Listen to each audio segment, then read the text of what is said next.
Existem seres inferiores que se aproveitam de seres superiores para se alimentar, se desenvolver e se reproduzir. Esses seres são chamados de parasitas. E nessa aula de hoje vamos dar início a uma série de aulas sobre parasitologia, ou seja, o estudo dos parasitas. E hoje, nessa aula, vamos abordar dois assuntos muito importantes, que são associação biológicas e terminologia. Quais são os tipos de associações biológicas mais usadas na parasitologia e a terminologia mais usada e que muitas vezes confunde na hora de resolver uma prova, na hora de analisar um caso clínico. Então vamos estar abordando os conceitos de associação biológica e das terminologias mais usadas na parasitologia. E para começar, o que é associação biológica? Associação biológica é quando duas espécies se interagem para que possam sobreviver. A primeira delas é o parasitismo. O que é o parasitismo? É quando uma espécie se aloja em outra espécie diferente e tira o alimento dela. Por exemplo, o carrapato se aloja na pele do cachorro e suga o sangue dele para obter nutrientes. O segundo conceito utilizado é de comensalismo. Comensalismo, não há dano, não há prejuízo nem desvantagem para nenhuma das duas. Ao contrário, uma sai beneficiando e a outra não tem alteração nenhuma. É quando uma espécie se associa com a outra para tirar benefícios dessa outra, mas sem causar prejuízo para ela. Já no mutualismo, tenha sempre em mente benefício mútuo, porque é o que acontece quando duas espécies se juntam e tiram benefício, ambas. Essa tira benefício para ela e essa outra para ela também. E não há prejuízo para nenhuma das duas. O conceito de inquilinismo, ele se dá da seguinte forma: quando uma espécie se aloja em outra espécie diferente, mas ela não causa dano a ela. Ela só usa aquela espécie como uma forma de sobreviver, mas ela não causa prejuízo para a espécie alojada. Já a simbiose, o que é a simbiose? Ela é muito parecida com o mutualismo. Por quê? Porque são duas espécies que se juntam e tiram benefício para ambas. Essa aqui tira benefício para ela, essa outra também tira benefício para ela, mas qual é a diferença entre a simbiose e o mutualismo? A diferença é que a simbiose, essas duas espécies não conseguem sobreviver se uma não estiver associada com a outra.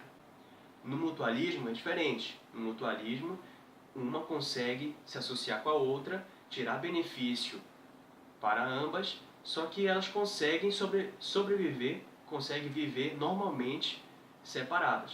Na simbiose não, as espécies precisam se juntar para elas poderem sobreviver.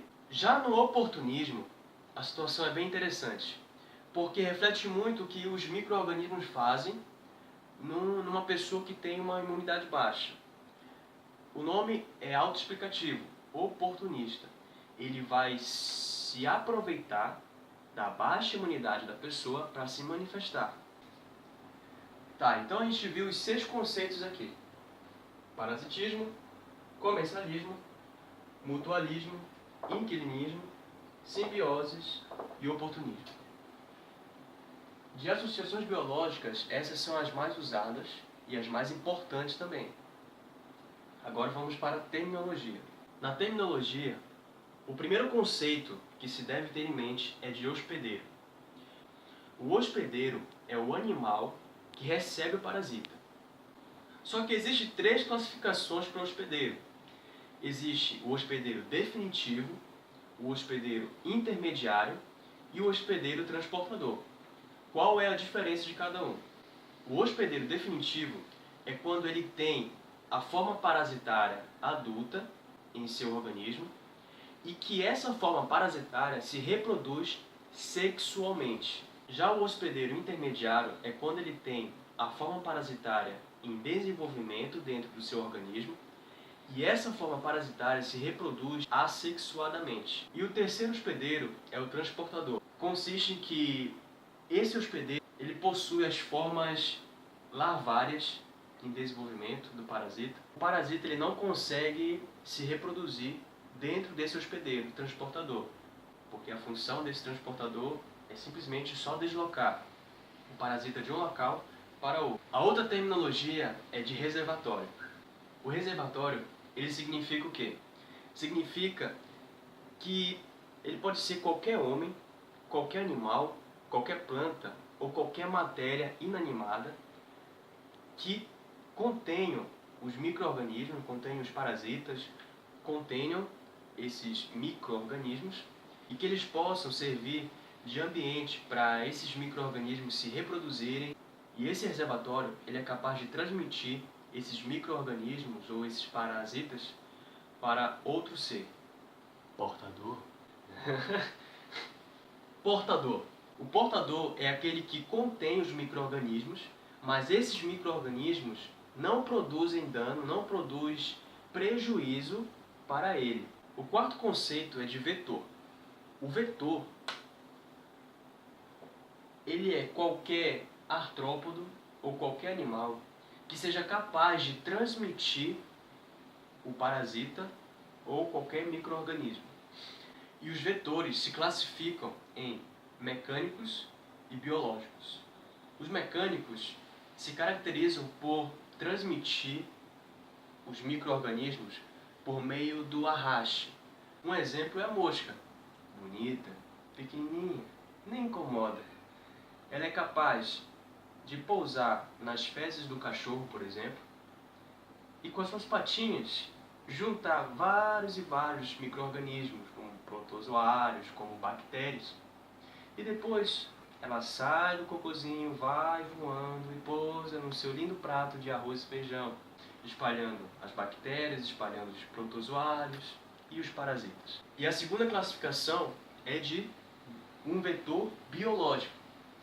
O vetor biológico ele é capaz de transmitir o micro-organismo através da picada. E eles são caracterizados pelos parasitas poderem se desenvolver dentro deles a ponto de, quando saírem na picada ou na mordida, já saírem na forma infectante. E agora tem dois conceitos aqui que são muito confundidos por todo mundo que estuda parasitologia. Eles são infecção parasitária e enfermidade parasitária. Para você, o que é uma infecção? Se perguntar para qualquer pessoa o que é uma infecção, a maioria das pessoas vai dizer quando a pessoa está doente e tudo. Não. A infecção parasitária ela é quando um homem tem o vírus, tem o parasita, tem qualquer micro-organismo, mas esses parasitas, esses micro-organismos, não causam dano, não causam prejuízo para essa pessoa. Então ele se torna um portador saudável. E o outro conceito é de enfermidade parasitária. A enfermidade é quando esses parasitas, ou seja, esses micro-organismos, se manifestam na pessoa. Zoonose é quando uma enfermidade de um cachorro, por exemplo, consegue atingir o homem. Ou quando a doença de um gato passa para o cachorro, ou quando a enfermidade desse gato passa para o homem. Ou seja, é uma mistura de doenças. A doença do cachorro, o homem é capaz de adquirir essa doença. Então, isso é uma zoonose. Agora aqui tem dois conceitos bem interessantes, que é de endemia e epidemia. Muito fácil de confundir esses dois. Endemia é a presença habitual de uma enfermidade em uma determinada área. Ou seja, essa área ela é caracterizada pela incidência dessa enfermidade e que quando essa enfermidade tem altos índices de casos, se caracteriza como uma endemia. O segundo conceito é de epidemia e ela é caracterizada por um aumento no índice de certas enfermidades em um certo local, em uma certa área. Mas essa área não é caracterizada por essa enfermidade. Por exemplo, eu tenho uma área que é caracterizada pelo surto de malária.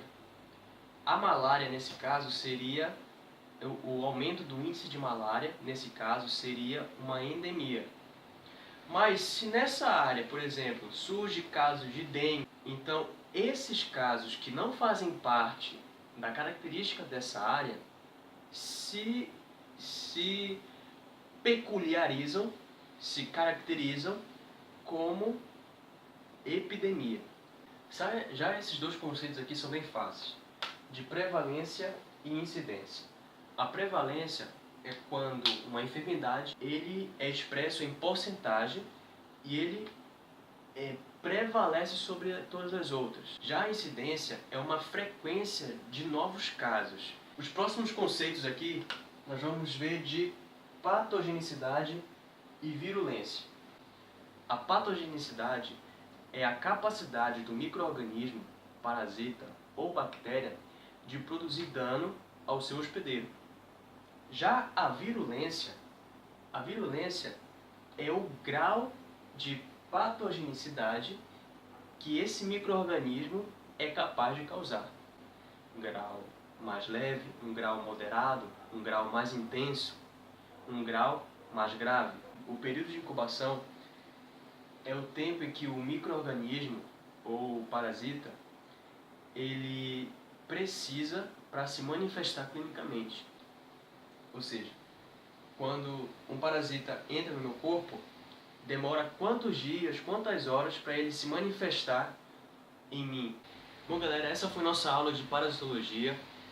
Eu espero muito que vocês tenham gostado. É uma aula bem introdutória sobre conceitos básicos e bastante utilizados na parasitologia.